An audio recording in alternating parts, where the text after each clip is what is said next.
Oke, Assalamualaikum warahmatullahi wabarakatuh. Oke, yang terhormat Tante Abiani Fida Umida, selaku pengasuh Pondok Pesantren Seperkam Laroi Banfida, dan yang terhormat pula untuk jajaran para guru dan para pengurus dari Laroi Banfida dan teman-teman yang berbahagia. Oke, perkenalkan nama saya Ainur Isma, saya dari kelas 12 MA Laroi Banfida. Pada malam hari ini saya akan mempresentasikan tentang peta imajinasi saya yang akan menjelaskan dari kitab Ubudiyah yang keempat. Nah, di sini saya akan menjelaskan tentang sholat fardu. Nah, pertama itu adalah pengertian dari sholat fardu. Jadi sholat fardu itu adalah menurut bahasa itu adalah doa atau bacaan. Tetapi menurut syara itu adalah perbuatan yang diawali dengan takbir dan diakhiri dengan salam. Dan ada syarat-syarat wajib yang ketika kita hendak melaksanakan sholat fardu. Jadi yang pertama kita tuh harus Islam, kemudian yang kedua harus balik. Jadi kalau misal kita belum balik, kita tidak wajib untuk melaksanakan sholat fardu. Kemudian yang ketiga itu harus berakal atau tidak gila. Itu kita misal kita gila, orang gila itu tidak wajib untuk sholat fardu. Kemudian yang selanjutnya ada syarat-syarat sebelum kita melaksanakan sholat fardu.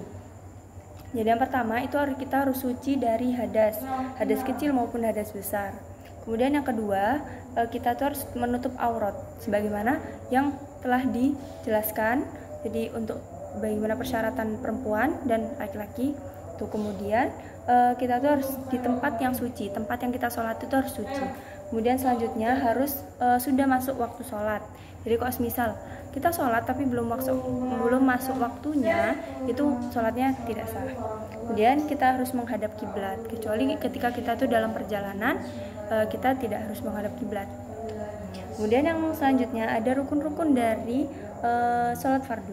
Jadi yang pertama itu kita harus niat. Kemudian yang kedua itu harus berdiri apabila kita mampu. Kemudian yang ketiga itu baca takbir, dan selanjutnya itu baca Al-Fatihah dan surat pendek. Dan kemudian kita tuh ruku, dan sehabis ruku itu kita harus tumakninah atau berhenti sejenak. Ruku, tumakninah, kemudian i'tidal, tumakninah, kemudian sujud, tumakninah, dan duduk di antara sujud, tumakninah, dan kemudian ada tahiyat awal.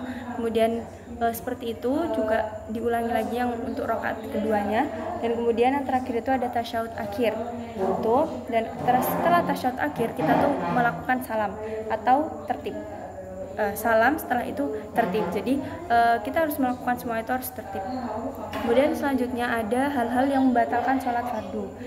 Pertama itu sengaja berbicara ketika sholat. Kemudian sengaja untuk kita tuh gerak banyak lebih dari 3 kali, itu bisa membatalkan sholat.